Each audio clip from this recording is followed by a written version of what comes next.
तो एडवर्टाइजिंग के अंदर ऐसे होता है वैसे कि आपको लग रहा होता है कि जैसे हम आए हैं पता नहीं क्या कोई दुनिया फतह करने, हाँ लेकिन वो कर भी लेते हैं आहिस्ता आहिस्ता। इट्स जस्ट के जो नए आते हैं उनको जो ना बोरिंग काम पहले पकड़ा दिया जाता है, और जो फिर कर रहे, जैसे मुझे लगता है कि मैं तो बड़ा मजे से काम करता हूँ, in my head nothing is sort of planned और यू कॉल इट स्ट्रक्चर्ड, हाँ but there is a structure which I like. वो सिर्फ मुझे पता होता है कि काम कब करना है, कैसे करना है, किस टाइम तक खींचना है डेडलाइन को, and then you shoot. But then of course मुझे ये बात समझ आती है, right, that being creative is some way very scattered या उस सेंस में, right, like you working for आप पीपीटीज पे काम कर रहे हो आपकी तरफ से, आप बहुत हो, आप वहां पे जा रहे हो तो रियलिटी कुछ और ही है, उसको वो चाहिए ही नहीं, so there is a gap in so अक्सर, कम्युनिकेशन। हाँ, तो ये थोड़ी सी अब सीरियस बात हो जाएगी। अक्सर ऐसा होता है कि हाँ आप जो है ना वो अपने हिसाब से ब्रीफ को थोड़ा बहुत चेंज कर लेते हैं, और फिर कहते हैं कि नहीं, और वो जो डीप ब्रीफिंग होती है सबसे बकवास चीज़ दुनिया के अंदर, उस वक्त क्लाइंट कुछ और बोल देता है, आप कुछ और समझ लेते हैं, और फिर तो जो ब्रीफ लिखी हुई आती है अक्सर वो उसी को ही फॉलो करना चाहिए। normally when I see working in commercials, I just think that agency or client is involved too much in the creative process. And the director has no say at some level जब वो ads बना रहे होते हैं. Okay, तो ये भी दो तरह से है हाँ. कि कुछ डायरेक्टर्स ऐसे हैं जो कि आपकी सुनते ही नहीं है बात, the moment they get the project, तो फिर वो क्लाइंट को भी और एजेंसी agency को भी वो उन्होंने जो है ना वो बिल्कुल ऐसे ही छोड़ दिया होता है। वो कहते हैं हाँ सही भागें, हाँ. आपने हमें प्रोजेक्ट दे दिया। तो दे आर सम डायरेक्टर्स जो कि वो कर रहे होते हैं, and everyone gets that sort of chance. लेकिन फिर बहुत सारे ऐसे होते हैं कि जिस टाइम पे एजेंसी को लगता है ना कि सामने वाली पार्टी हल्की है, हाँ. वो पकड़ लेते हैं उसको, वो कहते हैं हम आपको बताएंगे। फिर वो डिक्टेशन होता है, फिर वो डिक्टेशन काफ़ी हद तक होता है, मतलब नेक्स्ट लेवल तक वो डिक्टेशन चल रहा होता है कि आपको कहाँ देखना है, कहाँ बैठना है, क्या करना है, हाँ क्या नहीं करना। बिल्कुल ही, आप फ्रेम, बट मैंने देखा है कि क्लाइंट्स और एजेंसीज जो है वो फ्रेम पे आ रहे होते हैं बिकॉज कैमरा के वो साथ उन्होंने बैठ अप्रूव किया होता है, और फिर वो कहते हैं कि भाई जो हमने एक दफ़ा, बिकॉज आपको बड़ा बेसिक होके शायद सोचना होता है, और फिर वो बता देते हैं। एक दफ़ा अगर फर्ज कर लें उसने सीधे हाथ से कोई चीज़ उठाई और आपने उल्टे हाथ से करके वो दिखा दी, तो फिर उनको आ जाता है गुस्सा। वो कहते हैं नहीं नहीं नहीं नहीं, फिर उनकी अपनी जॉब भी उस पर स्टेक पे होती है, इस वजह से वो घबरा भी रहे होते बट मुझे ये लगता है फिर भी सुजीत भाई, मुझे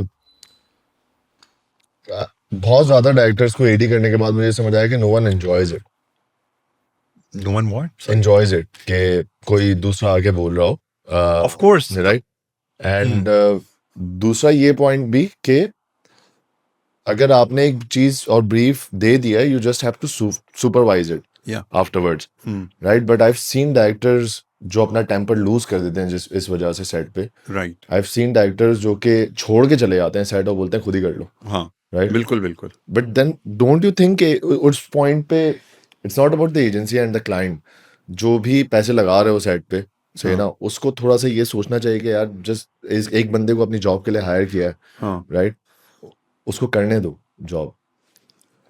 ये बात बहुत अच्छी है मेरे ख्याल से कि वो उसको जॉब करने दो, लेकिन गड़बड़ वो भी कर रहे होते हैं, राइट। तो उस गड़बड़ को पिक करने के लिए ना हम लोग बैठे हुए होते हैं। तो ये बड़ा मिक्स सी एक चीज़ है, मतलब अगर वो अगेन लाइक आई सेड कि अगर वो डायरेक्टर ऐसा है ना जरा माठा. तो पकड़ा जाएगा, और अगर डायरेक्टर गलती भी कर रहा है लेकिन वो फुल कॉन्फिडेंस से कर रहा है, तो फिर आप कहेंगे हाँ सही करने दो उसको, ये तो ऐसे ही पागल सा है, खर दिमाग सा है, वरना तो अपना हेड ही वो शूट ही नहीं होगा। तो ये कर रहे होते हैं, तो इस वजह से, और हर एक की जॉब जो है ना वो लाइन पे लगी होती है, तो आपने जरा सा केयरफुल होना होता है। 2-3 दफा आपने बोलना होता है कि यार इसको यूं नहीं यूं कर दें, यूं नहीं यूं कर दें, ये फ्रेम में था, ये बोर्ड पीपीएम डेक में था, ये नहीं था, फिर वो बचा तो जाती है। व्हाट्स द क्रेजीएस्ट एक्सपीरियंस जो आपका शूट पे हुआ है? a lot of I am experiences, sure कोई कहानियां तो हुई होंगी. बहुत ज़्यादा। तो वो एक्सपीरियंस किस तरह के हो गए, तो हम वो कुछ डिस्कस कर लेते हैं। हाँ कर सकते हैं. So Aamir Liyaqat, let Aamir Liyaqat, we'll start with that. Yes. And craziest experience in the sense कि आप बिल्कुल छोटे से हैं, अभी आपने वो ग्रेजुएट करके आप अपना पहला दूसरा कमर्शियल बना रहे हैं, and all of a sudden you are in front of Aamir Liaquat साहब, और वो अपनी पीक पे, मतलब वो कुछ भी बोल दें पूरी दुनिया इधर से उधर हो जाएगी। तो I don't know can we take his name और नॉट, पहले यहाँ पे तो इतनी ज्यादा हुआ है, लेकिन लेकिन he was one of the most I found he was one of the most intelligent person जो कि एंटरटेनमेंट इंडस्ट्री के अंदर काम कर रहे होते थे. तो पहले तो हुआ ये कि वो घड़ी का एक सीन हुआ. तो उन्होंने कहा कि अरे यार इनके हाथ में घड़ी नहीं है. तो क्लाइंट ने वैसे ही आके उंगली की और क्लाइंट ने कहा यार इसके हाथ में आमिर भाई के हाथ में कोई घड़ी नहीं है. And Aamir did not wear watch at that time. तो सब लोग आके आमिर भाई घड़ी ले, आमिर भाई घड़ी, आमिर भाई आमिर. तो सबने देनी शुरू कर दी. फिर आमिर भाई सारे सेलेक्ट कर रहे हैं कि यार ये अच्छी लग रही है, वो नहीं लग रही, फलाना का. And all of a sudden he would look at me, Sharjeel भाई आपने घड़ी ऑफर नहीं की. मैंने कहा मेरी मंगनी की घड़ी है, मैं आपको नहीं दे सकता अभी. कह रहे सही है, जब निकाह आपका होगा तो मैं निकाह पढ़ाने आऊंगा, आप वादा करें. मैंने कहा okay. Actually, this happened then. या दिस इज हैप ऑफ कोर्स, ये सारा सच है. Anyway, so something I have learn eight that time.